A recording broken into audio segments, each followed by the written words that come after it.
सब आबाद करी शाह साईं जी सिटुनि सां क्लास जो आगाज़। अॼु असीं क्लास में कुछ शयूं डिस्कस कंदासीं। पहिरीं त मां तव्हांखे इहो चयो त आउं तव्हांखे पेपर जे बारे में ई पढ़ाईंदो रहंदुसि तक़रीबन। उन जे लाइ अर्ज़ु इहो त तव्हांखे पढ़ण जो तरीक़ेकार कीअं हुजणु खपे, तयारी जेका टेस्ट जी उहा कीअं हुजणु खपे। इन लाइ सभ खां पहिरीं त तव्हां वटि पंहिंजो हिकिड़ो नोटबुक ज़रूरु हुजे।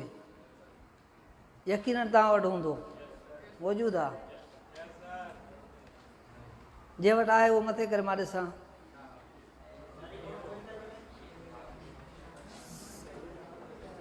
किन वटि न आहे शायदि। न सिर्फ़ु क्लास जे हद ताईं, पर हीअ नोटबुक तव्हां वटि 24 कलाक गॾु हुजे। टेस्ट जी तयारी करणी आहे न।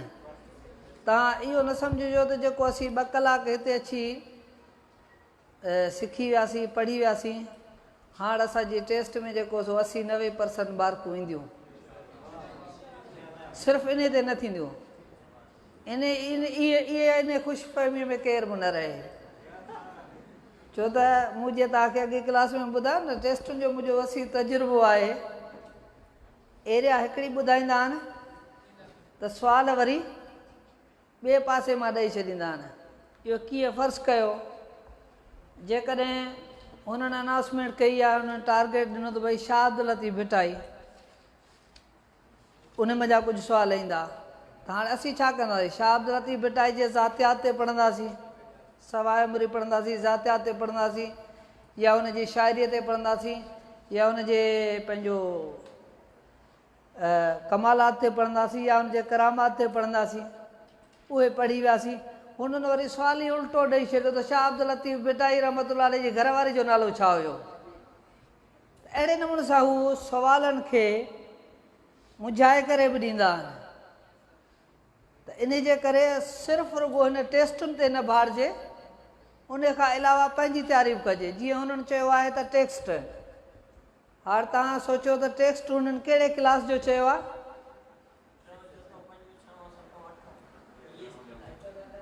माना पहिरें खां वठी 8 ताईं PST जे लाइ, ऐं JEST जे लाइ मैट्रिक ताईं।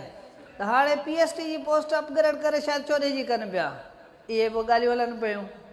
जेकॾहिं 14 जी कयूं त पोइ ग्रेजुएशन शर्त हूंदी, ऐं उन जे लाइ वरी मैट्रिक ताईं कोर्स शर्त हूंदो। हाणे मैट्रिक ताईं कोर्स तव्हां सम्झो था त 3 खां वठी मैट्रिक ताईं घणनि सालनि जो इहो प्रोसेस आहे? 7 सालनि जो। माना तव्हां 7 साल हुनखे वेही पढ़ो तॾहिं तव्हां उहो कवर कंदो। हिते 3 महीननि या 2 महीननि या 2.5 महीननि में उहो कवर कोन थींदो। इन जे करे तव्हां हिन खां अलावा पंहिंजो टेक्स्ट बुक्स खणी हुननि खे पढ़ो। मुंहिंजे चवण जो मक़सदु इहो आहे।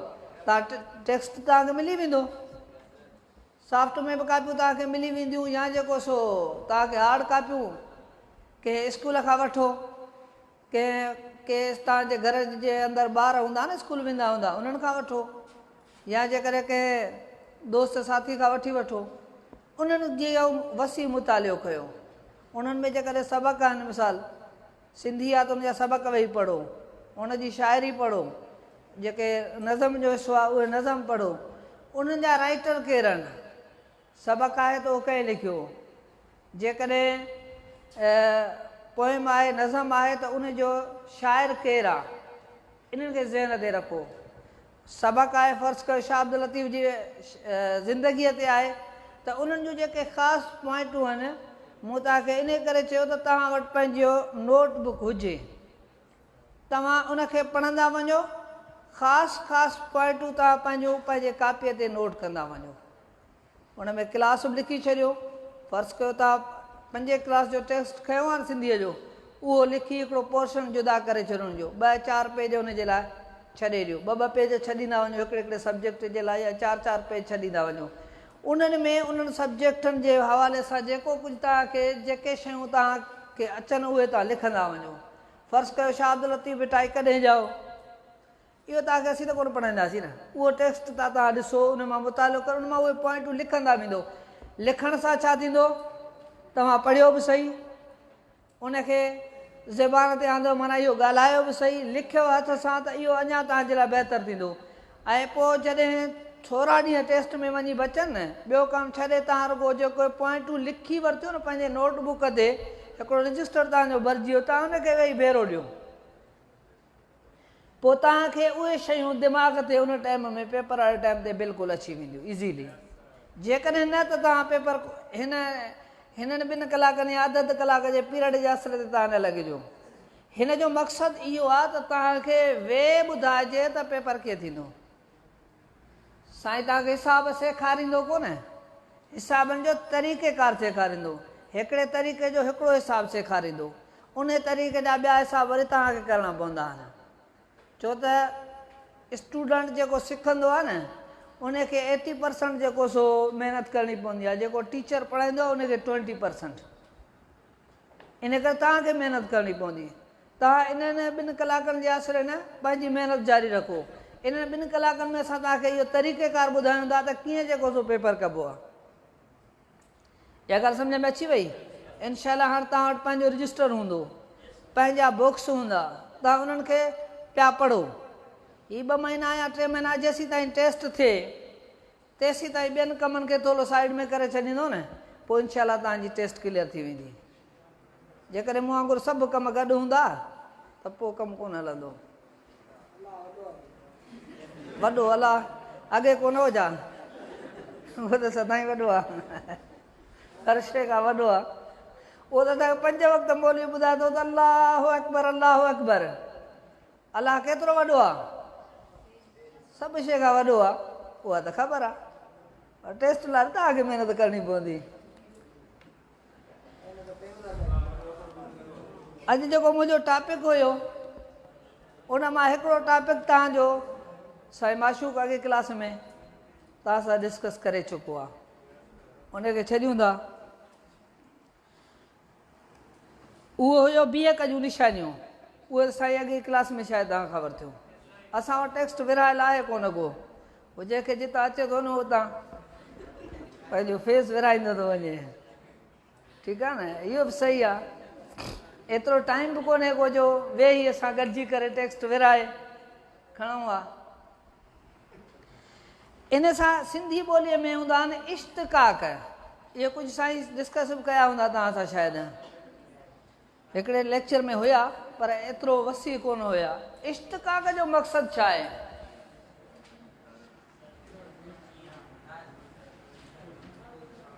ईअं इश्तिक़ाक़ हाणे लफ़्ज़ आहे इश्तिक़ाक़। हाणे इहो बि ज़रूरी न आहे त के लफ़्ज़ अचे उन जो तव्हां इश्तिक़ाक़ लिखो। पेपर में इहो थो अचे त इश्तिक़ाक़ लफ़्ज़ जेको आहे सो कहिड़ी ॿोली जो लफ़्ज़ आहे, छा मां वरितो वियो आहे? शिक मां वरितो वियो आहे। इश्तिक़ाक़ अरबी ॿोली जो लफ़्ज़ शिक मां निकितल आहे। शिक जी माना आहे चीरणु, यानी लफ़्ज़ खे चीरे टोड़े असलियत उनजी मालूम करणु, उनजी असलियत मालूम करणु।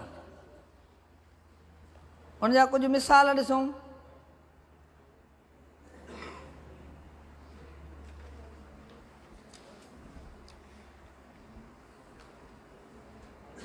जीअं आहे अवगुण।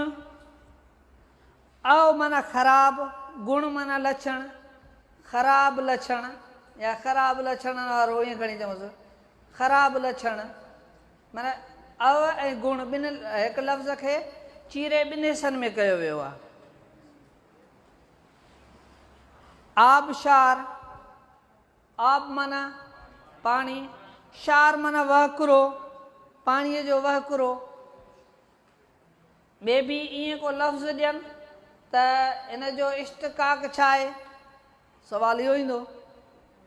या इश्तिक़ाक़ जी जेका ॾिनल माना हुजे उहा ई हेठि जवाबनि में हुजे त आबशार जो मक़सदु छा आहे, वांदड़ पाणी, या आब प्लस शार ईअं ॾियनि, या आब माना पाणी, शार माना वहकिरो ईअं ॾियनि। उहो वरी उन्हनि जे ऑप्शन ते मुश्तमिल हूंदो आहे। सुवाल खे ॾिसबो आहे, हुनजे जवाब जेके ॾिनल हूंदा आहिनि न, उन आधार ते त हीअ असांखां छा थो पुछणु वञी रहियो आहे। थी सघे थो त आबशार लफ़्ज़ लिखियलु हुजे उनजी सिंपल मीनिंग हुजे त असां मीनिंग लिखंदासीं। जेकॾहिं उनजो जेको उन्हनि इश्तिकाक जुदा जुदा करे कयो हुजे त असां उनखे टिक कंदासीं।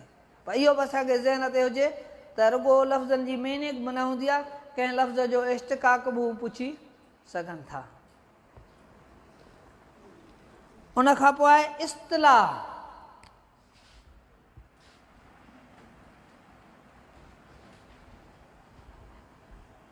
इस्तिलाह इस्तिलाह बि अरबी ॿोली जो लफ़्ज़ आहे। इस्तिलाह उन्हनि लफ़्ज़नि जो मेड़ जेको जुमिले में हक़ीक़ी माना में न पर मिजाज़ी माना में इस्तेमालु थींदो हुजे।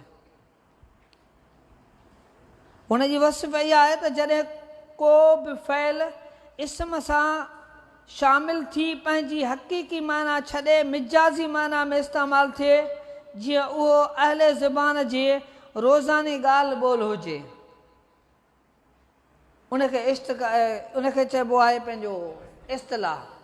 मिसाल तौर 2 त 12 थी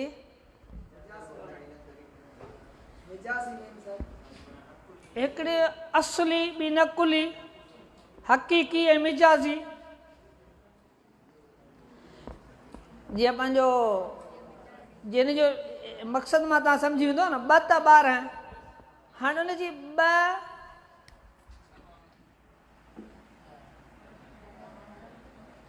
जेकॾहिं असां हिन जी माना हक़ी वठूं असली वठूं त पोइ इहा त कोन थींदी जेका असां इस्तिलाह में वठूं था।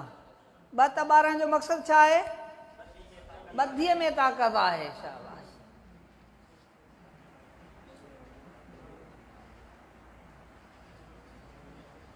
न हिन में लफ़्ज़ ॿधीअ जो आयो, न ताक़त जो आयो, न मक़सदु त इहा आहे मिजाज़ी जेका माना। असुल माना हिकिड़ी हुजे, ज़ाहिरी माना हिकिड़ी हुजे, असुल माना जेका ॿी हुजे। 2 त 12 या अहिड़ा खोड़ जेके पंहिंजो इस्तिलाह तव्हां पढ़िया हूंदा।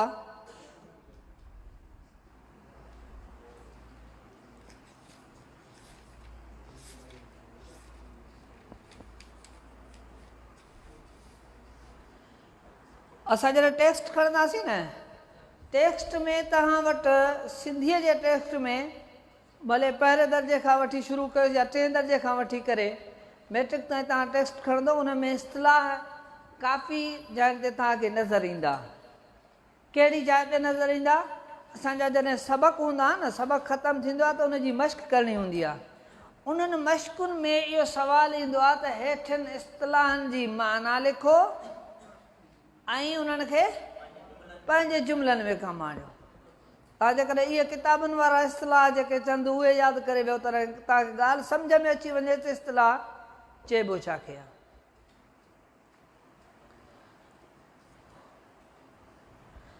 उनखां पोइ पहाका। पहाका ॿुधा अथव न?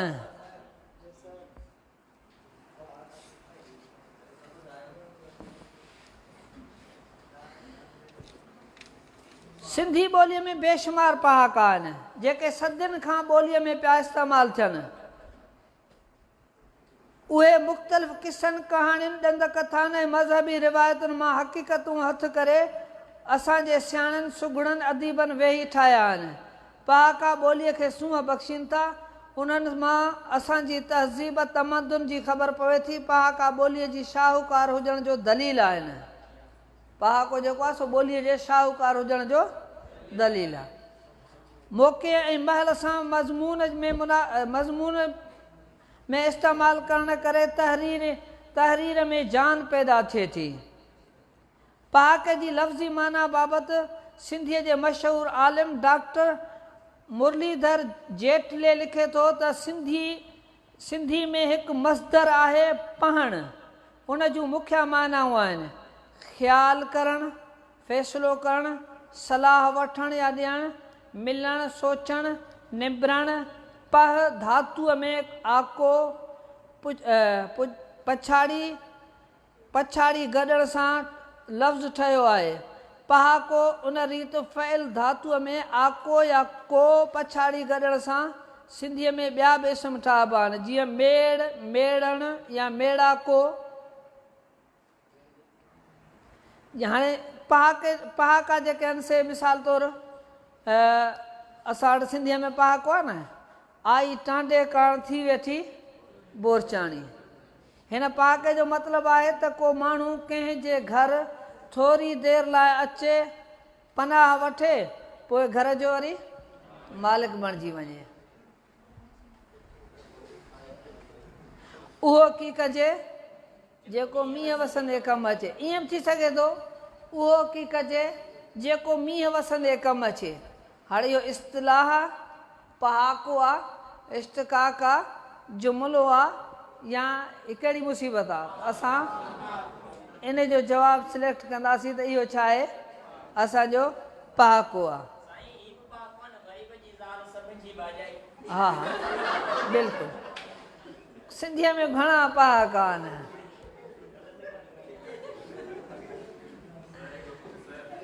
हा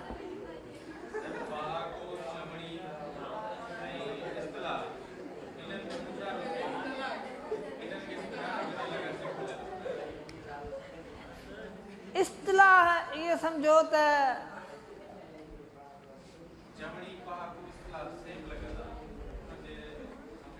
हाणे उन जे करे असां हिननि जी डेफिनेशन जुदा जुदा कई आहे, उनखे सम्झी छॾिजो, वधीक मूंखे बि एतिरी ख़बर कान्हे का। इन करे डेफिनेशन असां इस्तिलाह जी बि कई, इश्तिकाक जी बि कई, हाणे पहाके जी बि कईसूं। इनखे सम्झी छॾियो। हुन सां गॾु ईंदो आहे ज़िद। हा इहो पोइ ॾिसूं था, उहा त ॻाल्हि कयां पियो त एतिरी मूंखे बि ख़बर कान्हे का। लफ़्ज़ ईंदो ज़िद, हिकिड़ो ज़िद ईंदो आहे, ॿियो वरी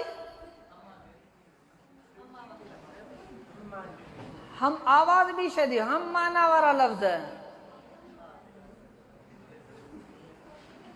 जेके असां अंग्रेजीअ में एंटोनोमीज़ या सेनोनोमीज़ चवंदा आहियूं। ज़िद जो मक़सदु आहे, ज़िद जो छा मक़सदु आहे? एंटोनोमीज़ माना मुखालिफ़ माना वारो लफ़्ज़, मुखालिफ़ माना वारो लफ़्ज़, अहिड़ो लफ़्ज़ जेको ॾिनल लफ़्ज़ जो मुखालिफ़ हुजे।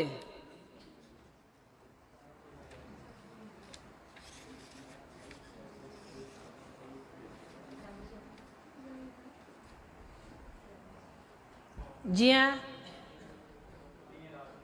हेठि मथे, राति ॾींहुं, ऐं इहो बि पाण चवणी आहे न त ॿ ज़िद कॾहिं बि पाण में मिलंदा न आहिनि, छो त इहे हिक ॿिए जा आपोज़िट हूंदा आहिनि, हिक ॿिए जा मुखालिफ़ हूंदा आहिनि। आका जो ज़िद छा थींदो? ग़ुलाम। सियाणो जो ज़िद चरियो या अयाणो। औखो, अमीर। हाणे इहे ज़िद हिन किताब में ॾाढा ॾिनल आहिनि लफ़्ज़। इहे मूं तस्वीरूं कढी साईं खे ज़फ़र खे शेयर कयूं आहिनि। तव्हांजो ग्रुप ठहियलु आहे न, मूं चयो त उन में शेयर करे छॾिजो। पहुची आहे न? इहे काफ़ी आहिनि। मां चवां थो इहे लफ़्ज़ तव्हां पढ़ंदो न, हिन मां हिकु या ॿ सुवाल ज़रूरु ईंदो, छो त हिकिड़े हिसे मञा सभु सवाल कोन ईंदा, हिकिड़े हिसे मञा हिकिड़ो सवाल ईंदो, या वधि मां वधि हुनजा ॿ सवाल अची सघनि था। इन में 100-150 खां मुंहिंजे ख़्याल में थी सघे अञा वधीक हुजनि। हुनखे तव्हां हिकिड़ो दफ़ो पढ़ी छॾियो न, इहो तव्हांखे विसरण जी शइ कान्हे का।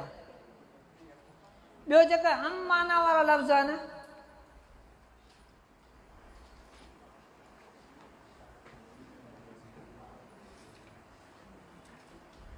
हाणे उहे हम माना वारा लफ़्ज़ तव्हां किथां आणींदव ऐं हू पेपर में किथां आणींदा? तव्हां सिंधी जो टेक्स्ट बुक खणंदव, उनखे पढ़ंदो। जी न न न, नोट्स जी उनजी ज़रूरत, उहो तव्हांखे मां सम्झायां थो त कीअं तव्हां ॻोल्हींदो। हींअर जेको टेक्स्ट नओं आयो आहे, मुझे ख्याल में तो जो प्राइमरी कोर्स जो तो ये आ तो सबक दिनो वो आ सबक जे जेके भी सबक आन फर्ज कयो ता फर्ज पढ़ंदो न तो एकड़े क्लास में 20 सबक आन या 25 सबक आन या 30 सबक आन या 26 सबक आन हर एक सबक जे सामू पेज नंबर लिखल आ आखिर में वरी लफ्ज़न जी माना दिनी वई आ ये तव्हांजा हम माना वारा लफ्ज़ आहिनि तव्हां टेक्स्ट के पढ़ंदा वञो सबक हिकिड़े खे पढ़ंदा वञो उन्हनि लफ़्ज़नि खे में ॾिसो जेके लफ़्ज़ तव्हांखे जिन जी माना नथी अचे किताब जे बैक साइड ते हलिया वञो जेके लफ़्ज़नि जी माना ॾिनल आहे न उन तां तव्हां उन जी माना लिखी छॾियो नोट करे छॾियो पंहिंजी कापीअ ते नोट करे छॾियो या तव्हां इहे कयो पेंसिल बि खणो किताब बि खणो जंहिं किताब खे तव्हां पढ़ियो आहे जंहिं किताब खे तव्हां पढ़ियो आहे उन किताब में पढ़ंदे पढ़ंदे हिकिड़ो लफ़्ज़ अची वियो उन लफ़्ज़ खे तव्हां अंडरलाइन करे छॾियो हीउ लफ़्ज़ आहे जंहिंजी माना तव्हांखे कान थी अचे उनखे तव्हां अंडरलाइन करे छॾियो अॻियां उनजी माना ॾिसी हिते तव्हां पेंसिल सां लिखी छॾियोसि त हिन जी माना हीअ आहे इहो तव्हां या त कापीअ ते नोट करे छॾियो या उन किताब ते ई नोट करे छॾियो हिकु दफ़ो तव्हां हुनखे ॾिठो तव्हांजे नज़र मां गुज़रियो ॿियो दफ़ो तव्हां हुनखे लिखियो तव्हांखे इहो विसरंदो कोन इहो एॾो मुश्किल बि न आहे ऐं इन में लाज़िमी हिकु या ॿ सुवाल ईंदा इहो आसान तरीक़ो इहो आहे तव्हां किताबनि खे इन में तक़रीबन जेके पंहिंजो लफ़्ज़ तव्हां इन्हनि खे वधीक गौर कजो जेके शाइरीअ जे हिसे में अचनि था नज़म वारे हिसे में अचनि था न उन्हनि में कुझु मुश्किल लफ़्ज़ बि इस्तेमालु थियल हूंदा आहिनि छो त उन में शाइर जेके आहिनि से अक्सर मुख़्तलिफ़ ज़बानुनि जा लफ़्ज़ बि इस्तेमालु कंदा आहिनि पंहिंजी ॿोलीअ में ॿियनि ॿोलियुनि जा लफ़्ज़ बि इस्तेमालु थींदा आहिनि ॿियो इन सां गॾु हूंदो आहे त हिकिड़ा लफ़्ज़ अहिड़ा आहिनि जेके एराब ॾियण सां उन्हनि जी माना चेंज थींदी आहे इन्हनि में वरी इन्हनि शयुनि जो वधि मां वधि जेको सो ख़्यालु रखिणो पवंदो आहे मिसाल तौरु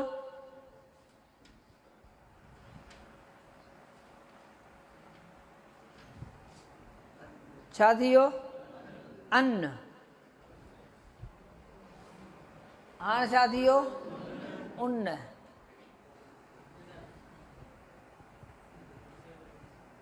हाणे छा थी वियो इन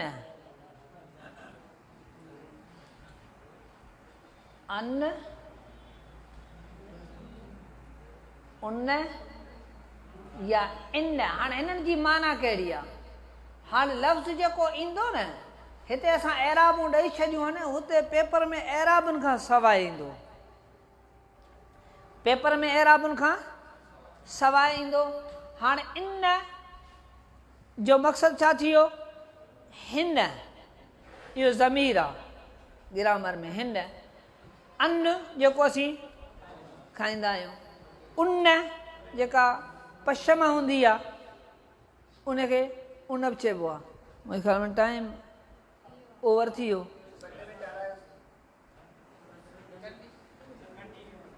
बसि हाणे कुझु ॿारनि खे देरि बि थिए थी को ॿाहिरि खां